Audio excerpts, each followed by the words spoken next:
আজকে হঠাৎ কইরা আমার নানির কথা মনে পড়তেছে কিছুদিন যাবত। আমি যখন ছোট ছিলাম আমার নানি বাড়ি যাইতাম। নানি আসার সময় 3টা 4টা 4 5টা ফুটলা বানায়া আমারে দিয়া দিত। শুধু দিয়া দিত না, সঙ্গে করে করে আমার সাথে সাথে আইতো। মানে আমার রাস্তা আগাই দিত আর কি। রাস্তা আগাই দিত, আমার লগে গল্প করতে করতে অনেক দূর রাস্তায় আইতো। আমার নানি বাড়ি থেকে দূরে একটা জায়গা আছে, নাম হয়েছে কামাইরাহাড়ি। এই কামাইরাহাড়ি পর্যন্ত আমার নানি এই ফুটলাগুলো আমার সাথে লেয়া হাইটা হাইটা আইছে আর আমার আগাই দিত। যে কতটা যে আদর করতো নানি আমারে, তা আপনি বইলা বোঝাইতে পারতাম না।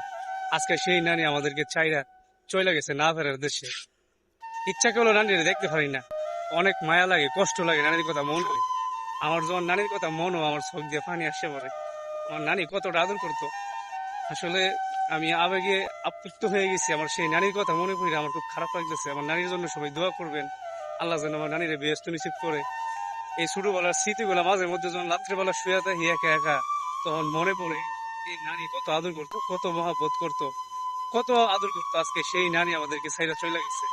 ভাই কষ্টগুলা আসলে এমন কিছু কিছু কষ্ট আছে, মানে ভাষায় প্রকাশ করা যায় না। কাছের মানুষগুলা হারিয়ে ফেললে এই মানুষগুলোরে খুঁজলে আর পাওয়া যায় না।